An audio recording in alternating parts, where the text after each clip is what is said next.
You never forget the day you discover the villain hiding in plain sight. Some moments stay burned into your memory forever. The smell, the sounds, the shock that freezes your whole body. This was one of those days.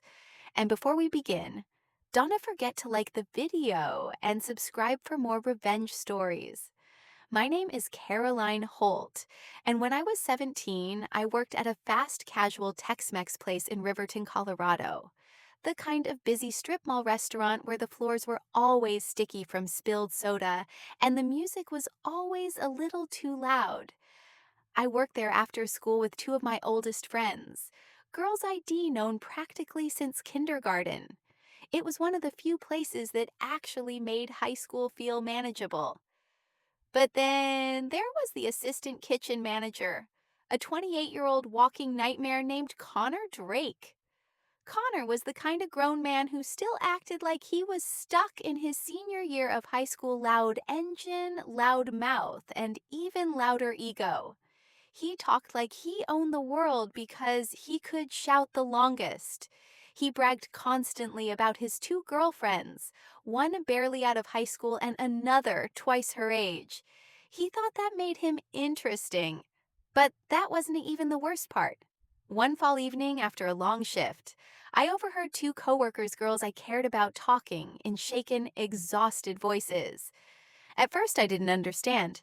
Then I froze as the truth sank in. Connor wasn't just annoying, he was dangerous. The girls told us everything he'd been doing behind the swinging kitchen doors whenever he thought no one was watching, groping, cornering women during slow hours, brushing against them deliberately, whispering things that made their skin crawl. But the worst? Following one of them into the walk-in refrigerator, turning off the light, blocking the door, and suggesting they do something for him. I felt sick. My stomach twisted so hard I thought I would throw up. I had no idea things had gotten that dark. And here, as the thing, Connor thought he knew me. He thought I was just another quiet high school girl scooping rice and folding burritos. What he didn't know was that I'd been training martial arts since I was 11, jiu-jitsu mixed with a strange Polynesian style my instructor called Hawaiian bonework. Whether that second part was real or not, I could hold my own. He just didn't know it yet. A week later, I saw something I'll never forget. One of my closest friends, tiny, nervous, soft-spoken, walked into the refrigerator to restock ingredients. Seconds later, Connor followed her. The door swung shut behind him. My whole body snapped into motion. I didn't think. I didn't hesitate. I walked straight to the fridge and yanked the door open. There she was, back pressed to the wall, eyes wide. And Connor was standing way too close, blocking the exit. This time the lights were still on. Maybe he thought that made it less horrific. "Hey," I said sharply to my friend. "Out, now!" She bolted. Then I stepped inside and shut the door behind me. Now, it was just Connor and me. I walked right up to him close enough that he had to tilt his head back slightly. He tried explaining, making excuses, pretending it was all innocent. I cut him off. "If I ever hear you say or do anything disgusting to another girl," I said quietly, "I swear to God, Connor, I will break your jaw." He blinked, stunned I wasn't as scared of him. But I wasn't done. "You go near any of them again," I said, "and I'll hurt you. Then I'll go to the police.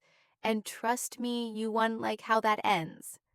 Then I stepped out, turned off the lights behind me, and left him standing alone in the dark. For the first time in his life, someone had called his bluff, and he hated it. The next morning, retaliation began. I showed up for my scheduled 3 p.m. shift only for my coworker to ask, "Caroline, why weren't you here at noon?" Noon?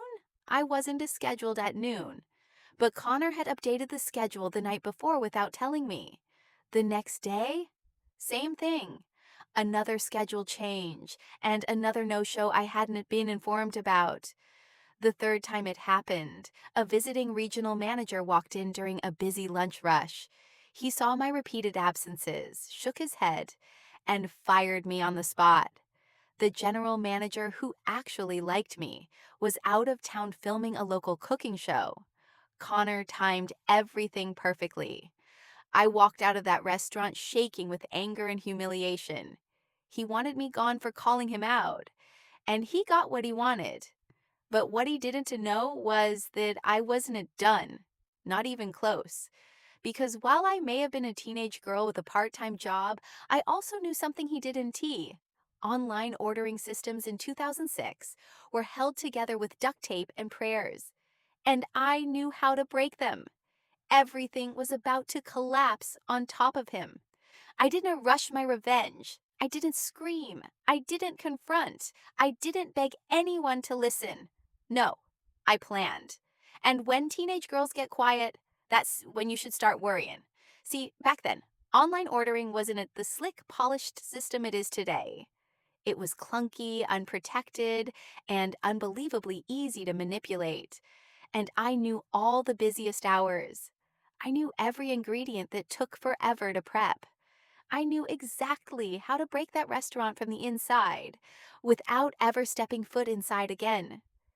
So, for 7 straight days, here is what I did: the digital onslaught. I drove to my grandmother's house because she was the only person I knew with a computer fast enough to pull this off, and I logged on to the restaurant's ordering page. I entered a fake name, then another, and another.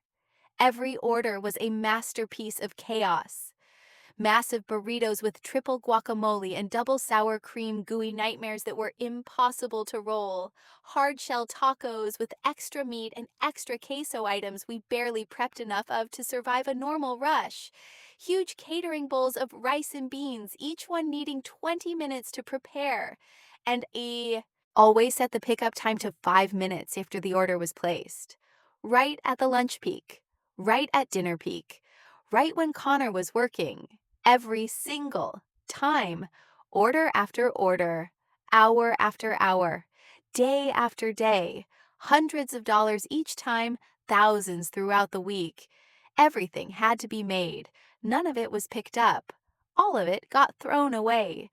And the restaurant, barely making a profit, even on good days, began collapsing under the weight of its own waste. The breaking point.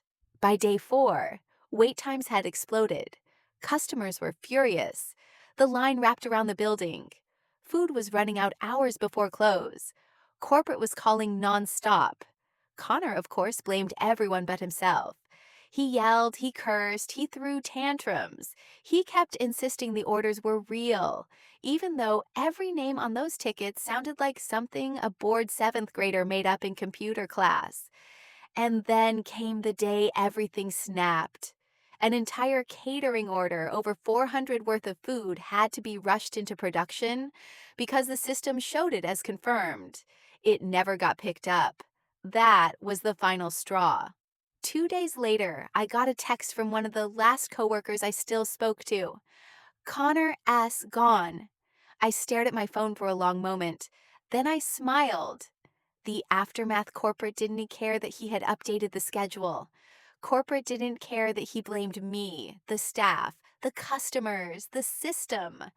All they cared about was this: he was the manager on duty every single time thousands of dollars of food were wasted. He couldn't explain it. He couldn't hide it. He couldn't scream his way out of it. He was fired. And just like that, the big, loud, arrogant predator was out of the job he thought he owned. But my revenge didn't stop there. 2 weeks after he was fired, someone, definitely not me, showed up to the parking lot late at night. Let us just say the valve stems on his custom tires mysteriously disappeared. Hard to drive from house to house, bragging about your 2 girlfriends when all 4 tires are flatter than the soda fountain after a rush. We never spoke again. He never reached out. He vanished from the town within months. And I slept like a baby. Looking back, I never told my friend what happened in the fridge. Not because I was scared, but because I didn't want her to feel guilty, responsible, or ashamed of something that was never her fault. If I could go back, I would do it all the same. Actually, I'd do it bigger. Some people think revenge is petty, but sometimes revenge is survival. Revenge is justice delivered by the only person brave enough to act. And that year, in a tiny Tex-Mex shop in Riverton, Colorado, that person was me. If you like this story, make sure to hit like, subscribe, and turn on notifications so you never miss another revenge story.